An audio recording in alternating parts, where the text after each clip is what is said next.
آقای دکتر، موضوع بعدی که در ارتباط با پرسش دوممون باید مطرح کنیم و اشاره داره به تخصص شما، توسعه اقتصادیه. دیدیم که خب بعد از وقفه‌های زیاد سالهای 1403 تا 1407 سالهایی هستن که برنامه توسعه اقتصادی هفتم رو تشکیل میدن. به عنوان یه متخصص تو این حوزه، از نظر شما کشور عزیزمون برای اینکه به توسعه اقتصادی برسه باید سیاست تامین داخل رو پیشه کنه یا نگاهش به توسعه صادرات باشه؟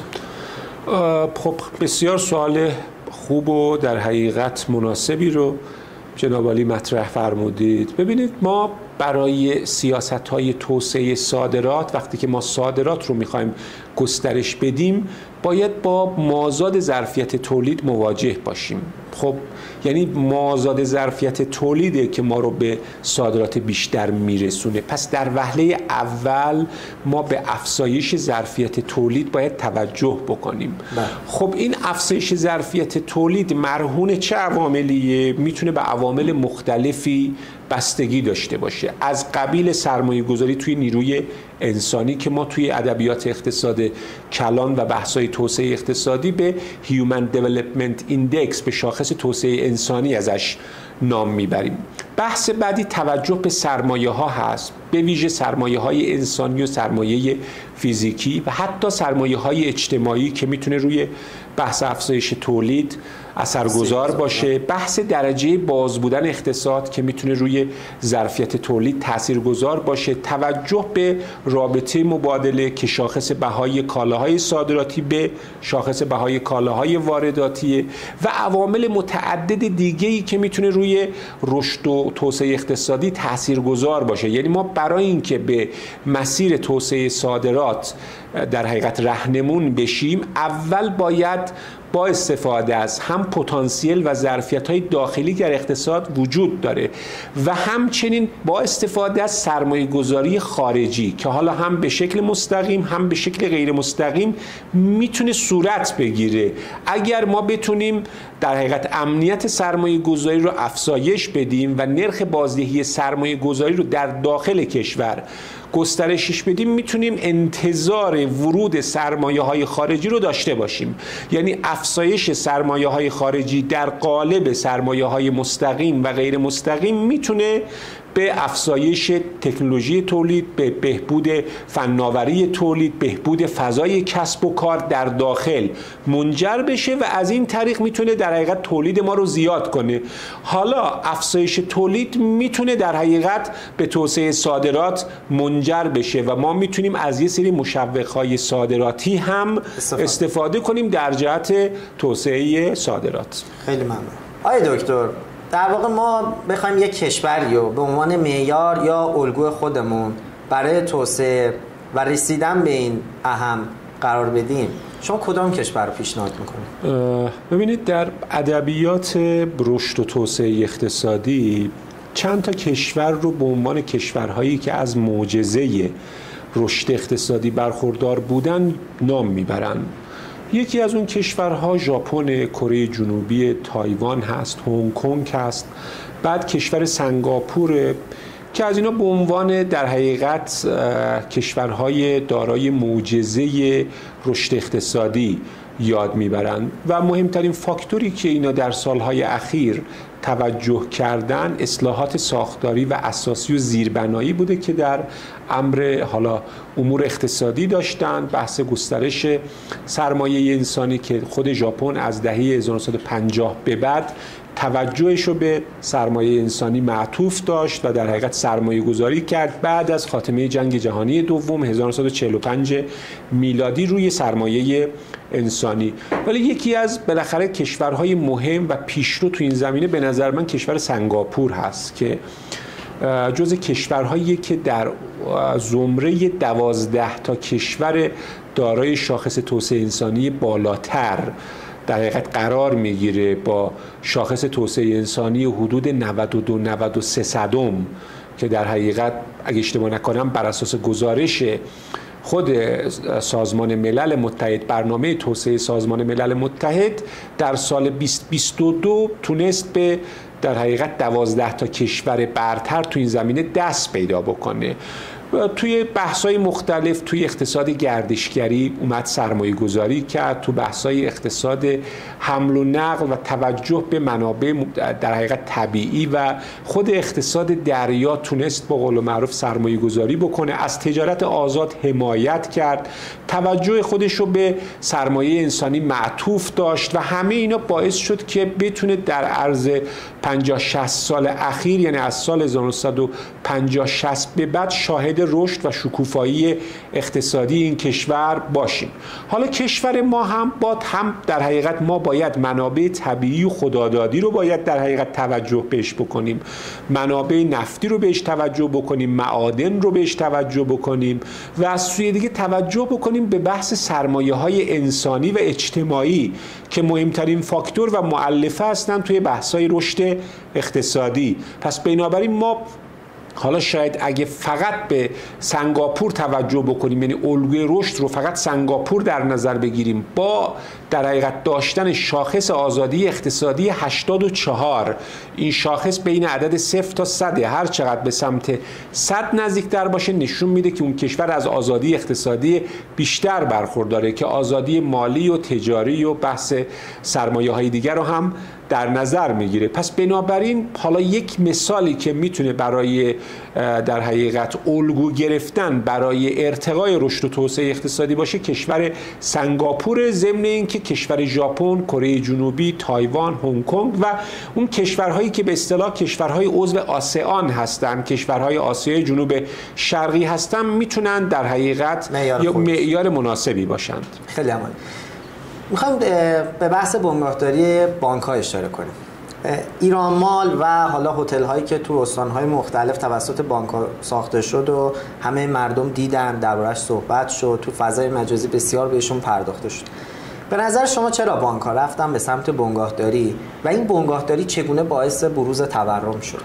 خب ببینید، شما الان نقش سیستم بانکی رو در فضای اقتصاد بخواید دنبال بکنید، بررسی بکنید، بانک ها به دنبال اعطای تسهیلات هستند به بخش خصوصی به مردم.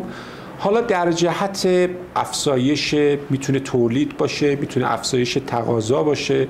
خب اون چیزی که در حقیقت بانک ها رو به سمت بنگاهداری هدایت کرد به نظر من بروز و ظهور بحث سفته بازی بود توی در حقیقت بخشای مختلف اقتصادی. یعنی در حقیقت بانک ها به دنبال این بودند که در کوتاه‌ترین زمان ممکن به بیشترین نرخ بازدهی سرمایه گذاری دست پیدا بکنن. خب از سوی دیگه بالاخره در بعضی سالها ما با رکود اقتصادی مواجه بودیم، تقاضای تسهیلات و وام از سوی بخش خصوصی و مردم کاهش پیدا کرد. یعنی در حقیقت درست بانک ها با ذخایر آزاد یا اضافی در حقیقت مواجه بودن و این ذخایر آزاد و اضافی رو باید در اختیار بخش خصوصی قرار میدادن برای بحث در حقیقت افزایش ظرفیت تولید. چون در حقیقت بنگاه ها باید در حقیقت به دنبال افزایش تولید بودن و دریافت تسهیلات از سوی بخش خصوصی بیشتر میشد یا اعطای تسهیلات از جانب بانک ها و سیستم در حقیقت بانکی کشور افزایش پیدا میکرد. اما ما با این پدیده مواجه نبودیم. یعنی در سالهای اخیر توجه به در حقیقت بحث‌های سفته بازی در بعضی بازارها مثل بازار مسکن، بازار ارز، بازار طلا و سکه باعث شد که در حقیقت بانک ها به سمت بنگاهداری هدایت بشوند و در حقیقت دلیل این که بانک ها به سمت بنگاهداری رفتن بحث بروز و ظهور بحث سفته بازی بود، بازدهی غیر عادی و کوتاه مدتی که در این بازارها وجود داشت و انگیزه رو برای در حقیقت رفتن بانک ها به این سمت تقویت کرد. خیلی ممنونم، بسیار عالی. میخوایم در پرسش چهارم به بحث مالیات ها بپردازیم. سالی که گذشت و حتی در واقع دغدغه‌هایی که نسبت به سال آینده هست نسبت به مالیات‌ها فشار زیادی روی بخش خصوصی، خانوارها، بنگاه‌ها وارد کرد. ما دیدیم که مالیات بر ارزش افزوده از 9% به 10% رسید. از نظر شما آیا افزایش درآمدی مالیاتی دولت منجر به افزایش رفاه عمومی مردم خواهد شد؟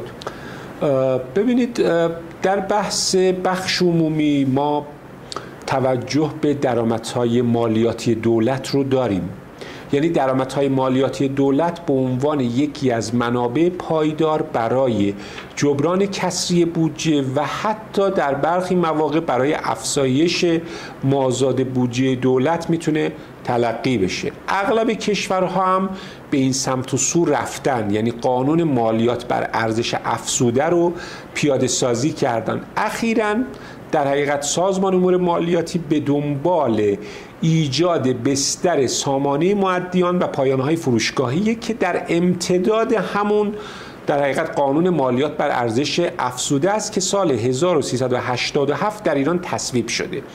تا سال 92 ما در حقیقت این قانون رو داشتیم، قانون مالیات بر ارزش افزوده رو داشتیم.